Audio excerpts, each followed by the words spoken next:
안녕하십니까. 황태순TV의 황태순입니다. 2023년 10월 14일 토요일 오후 5시입니다.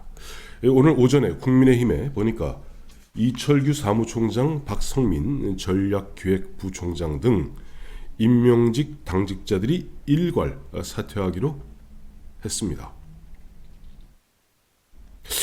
이 소식을 딱 접하면서 느끼는 게 얼마 전에 만났던 아주 정통한 용산과 여의도 국민의힘의 정통한 정보통이 있습니다. 그 친구가 이런 얘기를 하더라고요. 선배, 이 세상에 바지 사장은 없어. 아마 용산에서는 김기현 대표를 바지 사장 정도로 생각하겠지만은 어떤 사람도 당 대표로 법률적 권한과 도장을 챙기는 순간 그때부터는 조그만 대통령에게 허약한 점이 보이면 들이댈라 그래. 형 기억 안 나? 김무성 옥새 들고 나르샤. 박근혜 대통령에게 가장 핵심 측근이었던 유승민 원내대표 되자 들이받는 거 못 봤어? 지금 용산과 김기현 대표 간에 뭔가 조금 파열음이 나는 것 같아 라고 어제부터 이야기하더라고요. 근데 오늘 임명직 당직자 일괄 사퇴하겠다 하는 소식을 접하면서 결국 그렇게 가는구나.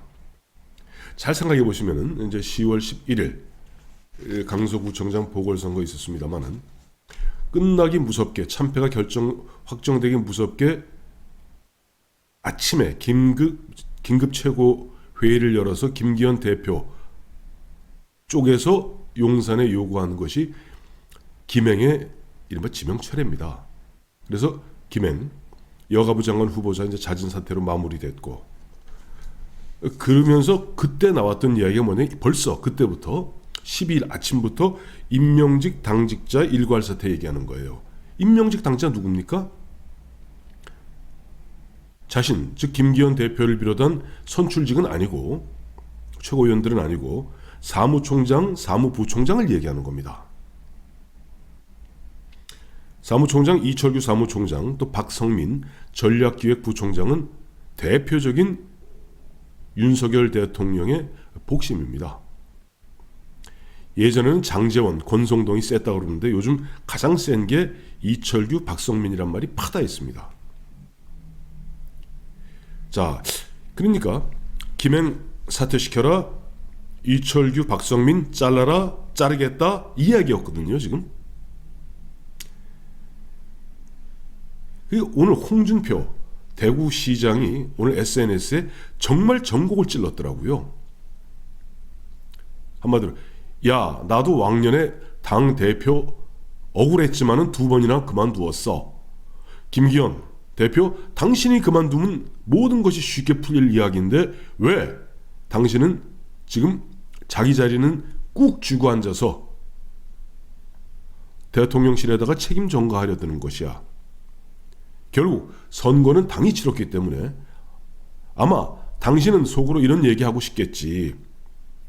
김태우를 무리하게 사면복권시켜서 사실상 측면 지원함으로써 김태우를 재공천할 수밖에 없었던 것은 용산 아니냐라는 얘기하고 싶겠지. 그러나 그건 아니다. 어쨌든 결과적으로 당이 참패했기 때문에 당대표 당신이 물러나야 된다. 그래야지 길이 열린다. 홍준표 대구시장 오랜만에 정확한 이야기 한 겁니다.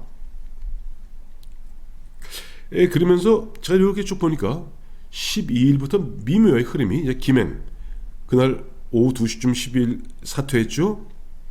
그리고 바로 그날 저녁에 나온 이야기가 윤석열 대통령의 이야기라 그러면서 대통령실에서 브리핑한 내용이 대통령실에 이른바 수석 비서관, 행정관을 비롯해서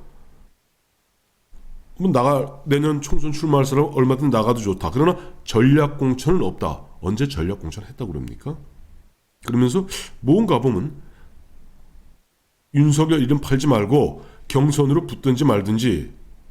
그리고 어제 13일 날 나온 이야기가 또 대통령 고위 관계자 입을 통해서 대통령 말씀이 이번 선거 결과를 교훈으로 삼아 차분하고 조용하게 해결해 나가야 한다라는 대통령 말씀이 있었다라고 이야기해요. 그리고 또 어제 오후에는 또 대통령실 고위 관계자 입을 통해서 비대위는 답이 아니다. 이 뒤죽박죽입니다. 그러니까 지금 이 물밑에서는 김기현 대표와 김기현 대표 주변에 이른바 그 측근들이 사실 이번 보궐선거 참패는 김기현 책임 아니지 않느냐, 무리하게 드라이브를 걸었던 대통령실이 책임져야 될 거 아니냐는 말을 하고 싶은 겁니다. 그런 차원에서 사실상 이번에 실질적으로 용산과 소통하면서 보궐선거를 갖다 진두지휘했던 이철규 사무총장, 박성민 일괄 사퇴하라. 이게 10일 날 아침에 처음 나왔던 얘기죠. 그 다음에 나온 얘기가 뭐냐니까 이겁니다. 인재영입위원장, 빨리 인재영입위원회 구성해서 지금 얘기되는 거는 권영세 전 국토부 장관을 인재영입위원장으로 지금 추대하겠다는 거예요. 그다음에 혁신위원회 만들어서 무슨 비전혁신위원회 만들어서 결론적으로 이야기하면 김기현 대표는 이번 보궐선거의 책임이 없기 때문에 나의 주도하에 내년 총선을 갖다 치르겠다. 총선을 치르면서 혁신이 만들고, 혁신이라는 게 비대위가 아닌 이상 혁신이, 우리 역대 보시지 않았습니까? 이준석 때도 최재형 혁신이 있었습니다. 그냥 눈 가리고 아웅하는 거죠. 그리고 혁신위원장을 자신이 맞지 않고 누굴 갖다 임명하던 간에 그 혁신위는 비대위 같이 사실상 옥쇠를 쥐고 있는 혁신위원장이 아니면 힘이 안 생깁니다. 그러니까 혁신위 만들고 인재영입위원회 만들어서 흔한 얘기로 김기현 주도로 김기현 내년 총선을 치르겠다.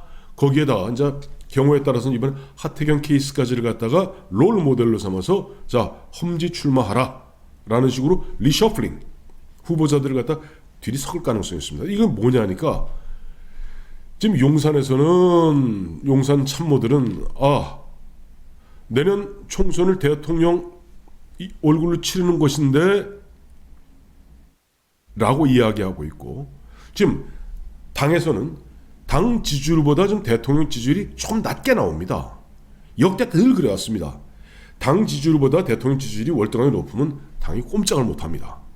근데 조금이라도 대통령 지지율이 비슷비슷하거나 하면은 약점을 보이는 것이죠. 약점 보이면 물어뜯으려고 달려듭니다. 앞서 말씀드린 대로 과거 김무성 대표 보궐선거에서 압승하자 그때부터 흔한 얘기로 목 빳빳이 세우고 박근혜 대통령한테 이른바 맞서기 시작했습니다. 그런 분위기에서 김무성 주도로 유승민이 원내대표 되자 유승민은 아예 대놓고 증세 없는 복지는 허구다라고 하면서 대통령을 들이받았습니다. 그땐 김무성, 유승민, 김무성이 한 패키지 돌아갔죠. 이번에도 마찬가지인 것 같습니다. 지금 어떻게 보면 윤석열 대통령 어디 결정적 약점이죠. 국회 경험이 한 번도 없습니다. 이른바 영선의 대통령이죠. 그러니까 사실상 보면 조금 이와 같은 상황 당했을 때 약간 좀 우물쭈물하기 마련입니다. 좀 당혹스러워하기 마련입니다. 이런 부분에서 이제 보면 홍준표 대구시장이 이야기한 대로 이 문제는 사실 김기현 대표가 물러나고 비대위로 가고 비대위 체제 출범시키는데 한 달 반 걸린다고 지금 김기현 쪽에서는 안 된다고 얘기하고 있습니다만, 연내 비대위만 발족시킬 수 있으면 그 비대위를 중심으로 내년 총선을 갖다가 그래도 멋지게 그리고 성공적으로 치러볼 수 있습니다. 이런 식으로 눈 가리고 아웅식으로 김기현 나는 끝까지 내 고집대로 가겠다 하는 식으로 맞서고 있으니, 앞서 모두에 말씀드린 대로 처음에 김기현 대표를 갖다가 저 우격다짐으로 참 저 끝에 있던 사람을 갖다가 당대표로 만들어주면서 용산 참모들이 가졌던 바지 사장 세우고 라는 생각에 쐐기를 박는 것 같습니다. 이 세상에 바지 사장은 없습니다. 고맙습니다.